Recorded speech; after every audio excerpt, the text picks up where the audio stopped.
బాబాయ్ నమస్తే, మీ పేరు? కొండలరావు. ఏం చేస్తుంటారన్న? ఆటో. ఏ ఏరియా అన్న మీది? ఇక్కడే అక్కయ్యపాలెం. అక్కయ్యపాలెం. ఏంటన్న ఎలా ఉంటుంది ఈసారి 30 రోజుల ఎలక్షన్ ఉంది కదా, మీ ప్రాంతంలో పోటీ ఎలా ఉండబోతుందంట? పోటీ అంటే కూటమికే ఎక్కువ శాసం. ఓకే. శ్రీభారత్ గారు తెలుసు అన్న మీకు? శ్రీభారత్ గారు తెలుసు. ఏంటంటే ఆయన ఎంపీగా నిలబడతా ఉన్నారు కదా, ఒకవైపు ఝాన్సీ గారు, ఎలా ఉంటుంది వీళ్ళిద్దరి మధ్య? నేను వన్ సైడే ఉంటుంది అనుకుంటాను, భరత్ గాసి ఉంటుంది అనుకుంటాను. అంటే ఏంటన్న అసలు భరత్ గారి మీద అంత నమ్మకం ఏంటి మీకు అసలు? అంటే చంద్రబాబు నాయుడు చేసే పనుల వల్ల మీకు ఆటోమేటిక్గా టీడీపీ వైపు ఇప్పుడు అందరూ మొగ్గు చూపెడుతున్నారు. 90% కూటమి వైపు ఉన్నారంట. కూటమి వైపు. ఎలా అనిపించింది జగన్ గారి పాలన అసలు? బాగాలేదు నాకైతే.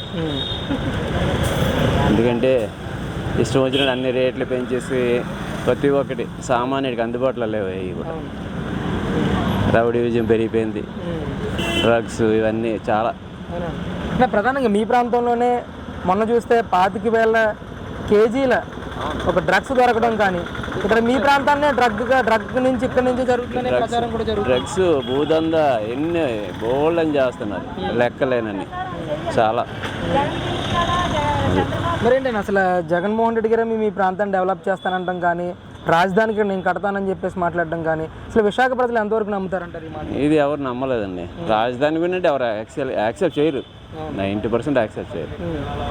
ఏదైనా ఒకే రాజధాని ఎక్కడైనా, అది ఫస్ట్ యాక్సెప్ట్ చేశారు కదా జగన్ గారు. చేసిన తర్వాత ఈరోజు ఒక మాట మళ్ళీ వచ్చాక ఒక మాట ఉండకూడదు కదా. ఏంటంటే ఎలా ఉంది ఇక్కడ మీ విశాఖపట్నంలో అభివృద్ధి గతంతో పోలిస్తే ఇప్పుడు పరిస్థితి ఏంటి అసలు? పరిస్థితి అయితే ఇప్పుడు ఏం లేదండి. మెయిన్ చదువుకునే పిల్లలకి భవిష్యత్తు లేదండి, ఉపాధి లేదండి.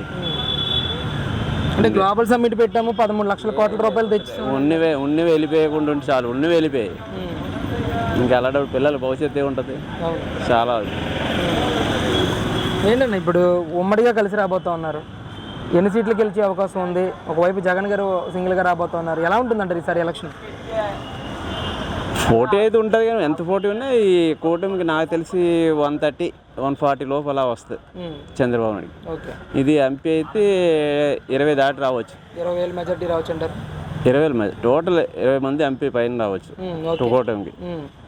భరత్ గారికి అయితే 20-30,000 మెజార్టీ పైన వస్తుంది. ఖచ్చితంగా భరత్ గారు గెలుస్తారు. ఖచ్చితంగా గెలుస్తారు. ఆయన గెలిస్తే మీ ప్రాంతంలో ఎలాంటి అభివృద్ధి చేయగలరంటారు? కేంద్రం నుంచి ఎలాంటి నిధులు తేగలరంటారు? ఆ నిధులు తెచ్చే సత్తా ఉందంటారు భరత్ గారికి? అదండి, తెస్తారు, తేగలరు, 100% తెస్తారు. వస్తే అన్న మీ పేరు? కనకరాజు. ఏం చేస్తుంటారన్న? ఆటో డ్రైవర్గా. Auto driver. ఏ ఏరియా అన్న మీది? అక్కయ్యపాలెం. అక్కయ్యపాలెం. ఏంటంటే ఎలా ఉంటుంది ఇక్కడ పార్లమెంట్ అభ్యర్థిగా శ్రీభరత్ గారి నుంచి ఉన్నారు, వైసీపీ నుంచి ఝాన్సీ గారి నుంచి ఉన్నారు, ఎలా ఉండిపోతుంది వీళ్ళిద్దరి మధ్య పోటీ ఈసారి? 2019లో భరత్ గారు నించున్నారు, చాలా తక్కువ ఓట్లతో ఓడిపోయారు. ఇప్పుడు వచ్చేటప్పటికి ఝాన్సీ గారు కూడా పోటీగా ఈ వైజాగ్లో నించుంటున్నారు. ఆవిడంటే మనకి వైజాగ్లో పెద్దగా అంటే తెలియదు. భరత్ గారు వచ్చేటప్పటికి వెల్ ఎడ్యుకేటెడ్, ఆయన రాజకీయ ఫ్యామిలీ కూడా బ్యాక్గ్రౌండ్ అయితే ఉంది. ఎందుకంటే తెలుసు ఆయనకు అన్నీ, అంత పరిజ్ఞానంలో ఉన్న వ్యక్తులతో ట్రావెల్ చేశారు. ఎందుకంటే చంద్రబాబు నాయుడు ఫ్యామిలీ అంటే ఆయనకున్న జ్ఞానం కాదు, వాళ్ళ ఫ్యామిలీ అంతా కూడా అంతే జ్ఞానం కలిగి ఉన్నారని జనాల అభిప్రాయం అది. ఎందుకంటే అందరికీ తెలిసిన విషయమే. సో ఆ విధంగా చూసుకుంటే మన భరత్ గారు అయితే 100% మెజార్టీతో గెలుస్తారు. నెక్స్ట్ ఆయన కేంద్రం నుంచి కానీ ఏ విధంగా పోరాటం చేసి తెచ్చే సత్తా అయితే ఆయనకు ఉంది. అంటే ఇప్పుడు మీ విశాఖపట్నం ప్రాంతంలో ప్రధానంగా మాట్లాడుకుంటే విశాఖ ఉక్కు ఆంధ్రుల హక్కు అని అంటూ ఉంటారు. ఈరోజు దాదాపుగా 4.5 సంవత్సరాల నుంచి దాన్ని ప్రైవేటీకరణ చేయకుండా ఉంచాలని చెప్పేసి స్టీల్ ప్లాంట్ ఉద్యోగస్తులందరూ అక్కడ నిరసన వ్యక్తం చేస్తున్న పరిస్థితి. రేపు భరత్ గారు కనుక గెలిస్తే కేంద్రం మీద ఎలాంటి ఒత్తిడి తీసుకురాగలరు? అసలు ప్రజలు నమ్మే పరిస్థితి ఉందా? ఈయన ఖచ్చితంగా పోరాడతారా? ఇప్పుడు ఆ విషయం గురించి మాట్లాడుకుంటే మనం ఈ ఎలక్షన్లో పొత్తుల మీద ఉన్నాం సార్. జనసేన కానీ, మన బీజేపీ కానీ, తెలుగుదేశం కానీ. సో ఆ విధంగా మనం ఒక క్లారిఫై తెచ్చుకుంటే ఈజీగా మన కేంద్రంతో ఈజీగా మాట్లాడి, ఎందుకంటే మనం చెప్పే దీనికి ఆయన మోడీ గారు అంగీకరిస్తారు. సో ఆ విధంగా మనం స్టీల్ ప్లాంట్ని ప్రైవేటీకరణ నుంచి ఆపుకోవచ్చు అనేది మనం 100% భావిస్తున్నాం అండి. ఆ నమ్మకం కూడా మన దగ్గర ఉంది. ఎందుకంటే చంద్రబాబు నాయుడు మన మోడీ గారు ఆ రిలేషన్షిప్ ఎలా అంటే లాస్ట్ 2014 నుంచి చూసుకుంటే ఇటు జనసేన నుంచి పవన్ కళ్యాణ్ గారు కూడా వీళ్ళు ముగ్గురు కాంబినేషన్ చూసుకుంటే 100% మనం ఏదైతే చేయాలని అనుకుంటున్నామో అది చేసి చూపిస్తారని మేము 100% భావిస్తున్నాం. అంటే ముఖ్యంగా రైల్వే జోన్ విషయంలో కేంద్ర మంత్రిత్వ శాఖ కూడా దాదాపుగా డిపిఆర్ డబ్బులు మేము రిలీజ్ చేసాం, కానీ 55 ఎకరాలు ప్రభుత్వం ల్యాండ్ ఎక్విజిషన్ చేసి మాకు ఇవ్వలేకపోతుందని రైల్వే శాఖ మంత్రి గారు చెప్తా ఉన్న పరిస్థితి. ఇప్పుడు ఎందుకు ఇంత నిర్లక్ష్యం వహిస్తుంది ఈ ప్రభుత్వం? అదే చెప్తున్నాను కదా సార్, ఈ ప్రభుత్వం ఎందుకు నిర్లక్ష్యం, మీరే అంటున్నారు ఎందుకు నిర్లక్ష్యం చేస్తుందని. నిర్లక్ష్యం చేయకపోతే వాళ్ళు ఏం చేయగలరు? నిర్లక్ష్యమే చేయగలరు. ఎందుకంటే కేంద్రంతో మాట్లాడే అంత దమ్ము సత్తా అయితే లేదు. సో నిర్లక్ష్యంగా సైలెంట్గా ఉండడం బెటర్ అని ఆ ఆప్షన్ చూస్ చేసుకుని సైలెంట్గా ఉన్నారు తప్ప, తెచ్చే సత్తా ఉంటే ఈ పాటికల్లా తెచ్చేవాళ్ళు కదా. 5 ఏళ్ళు పూర్తవుతుంది, తెచ్చేవాళ్ళు కదా. మనకు రైల్వే జోన్ ఎంత ఇంపార్టెంటో అందరికీ తెలుసు. సో అది ఎప్పటి నుంచో ఉన్న మనకు ఆప్షన్, ఎప్పటి నుంచో పోరాటాలు చేస్తున్నాం కానీ తెచ్చుకోలేకపోతున్నాం. కనీసం ఈ ఇయర్లో వాళ్ళు తెచ్చుంటే అందరికీ సంతోషమే కదా. సో ఇలాంటివన్నీ మనం సాధించుకోవాలనుకుంటే మనం భరత్ గారిని గెలిపించుకోవాలి. ఆయన అయితే మనకి అంటే కేంద్రంతో మొత్తం అంతా మన గవర్నమెంట్ మాట్లాడి తేగలదని నమ్మకం అయితే మాకు ఉంది. ఓవరాల్గా పోటీ ఎలా ఉంటుంది ఈసారి? పోటీ వచ్చేటప్పటికి టఫ్గానే ఉంటుందిలేండి. ఏది ఈజీగా ఉంటుంది అనేది నేను చెప్పను, టఫ్గానే ఉంటుంది.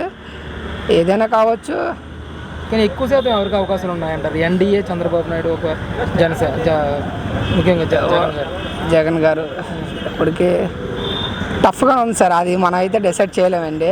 చాలా సర్వేలు అయితే చంద్రబాబు నాయుడు వైపు చూపిస్తున్నాయని అన్ని సర్వేలు విన్నాం, చూసాం. అలాగని జగన్ గారిని కూడా మనం అంత ఈజీగా తీసుకునే విధంగా అయితే లేవు. ఆయన సర్వేలు ఆయనకి ఉన్నా అవి కూడా 100% ఆయన వైపు చూపిస్తున్నా. ఏదైనా చాలా టఫ్ ఫైట్ సార్ ఈసారి అనేది. ఫైట్ అనేది చాలా టఫ్ ఫైట్. సో ఆ విధంగా మనం ఈసారి సాధించుకోవాలండి. సాధించుకుంటే మనం అన్ని మార్పు అనేది వస్తుంది. మీ పేరు? హైదరాబాద్. ఏం చేస్తుంటారు? Tea shop. టీ షాప్ పెడతారు. ఎక్కడ, ఏ ఏరియా మీది? తాడిసెట్. ఏంటంటే ఎలా ఉంటుంది ఈసారి ఎలక్షన్? ఎలక్షన్ రావాలంటే మరి తెలుగుదేశం రావాలా, పరిపాలన బాగుంటుంది అంతే. అంతే అంటారు. ఎలా అనిపించింది జగన్ గారి పాలన? జగన్ గారి పాలన ఏడు చేసాడు, మన అభివృద్ధి చేసాడు రాష్ట్రానికి. అభివృద్ధి ఏం చేయలేదు కదా. ఇది వస్తే అభివృద్ధి బాగుంటుంది, అనుకూలంగా జనాలకు కూడా బాగుంటుంది. అది అంటే పథకాలు ఇచ్చామంటా ఉన్నారు కదా. ఏమి పథకాలు ఇచ్చాడు? ఎవరికి ఇచ్చాడు? వాడు పథకాలు ఇచ్చాడు. డిస్కౌంట్ మేడ కట్టుకుండా అందరం ఉన్నది. అది అదే కనిపించింది. ఇంకా డిస్కౌంట్ మీద జగన్ గారి ప్యాలెస్ అంటారు. అది బ్యాలెన్స్ మరి ఆడిదే కదా, మనది కాదు కదా. మరి అది పర్యాటక ప్రాంతానికి సంబంధించి రౌడీ వచ్చిన మరి కొద్ది రౌడీ రోడ్డు మీద నడకలేదు. తీడిపోతే కొద్ది పరిపాలన బాగుంటుంది, జనాలు కూడా ముందు కొడతాయి కదా. అది అందుకోసం ఇది బాగుంటుంది. ఇక్కడ పార్లమెంట్ అభ్యర్థిగా విశాఖపట్నానికి సంబంధించి ఎంపీగా శ్రీభరత్ గారు టీడీపీ నుంచి పోటీ చేస్తున్నారు, వైసీపీ నుంచి బొత్స ఝాన్సీ గారు పోటీ చేస్తూ ఉన్నారు. ఎలా ఉంటుంది వీళ్ళిద్దరి మధ్య పోటీ? వీళ్ళిద్దరి మధ్య అంటే మరి భర్త వస్తే బాగుంటుంది.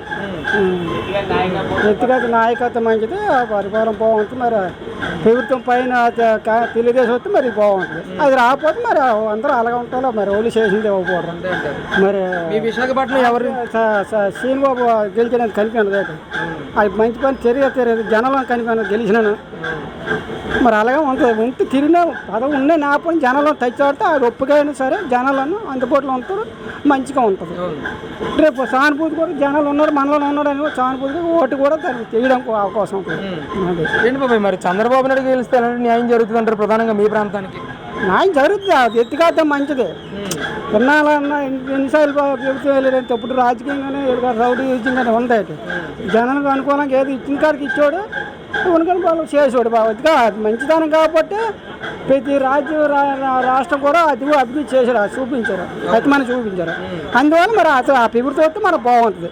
అది ఇక్కడ మరి ఎంపీగా భరత్ గారు గెలిస్తే ఏం జరుగుతుంది అంటారు? ఎలాంటి నిధులు ఆయన తీసుకురాగలరు అంటారు? అసలు తీసుకురావాలని పైన అధికారం పైన ఉంటే వస్తుంది. అధికారులు ఉలికైనా ఇతులో ఉలైనా పైన ఉంటే వస్తుంది కదా ఇక్కడ ఉన్న వాళ్ళకి.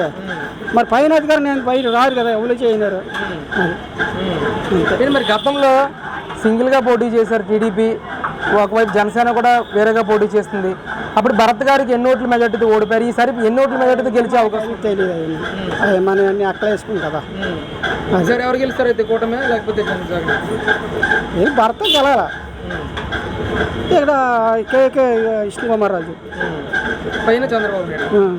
రైట్, అది థ్యాంక్ యూ బాబు. అంతే మరి ఇంకా అన్న నమస్తే, మీ పేరు చెప్పండి. ఈసారి ఎలక్షన్ ఉంది కదా, ఎలా ఉండబోతుంది అంటారు ఈసారి? చూడక్కర్లేదు, ఇది విష్ణు కుమార్ రాజు వస్తాడు, ఇక్కడ మీ బంపర్ మెజార్టీగా వస్తాడు. టీడీపీ వచ్చేది ఇంకా టీడీపీ తరఫున పోటీ చేస్తూ ఉన్నారు కదా భరత్ గారు.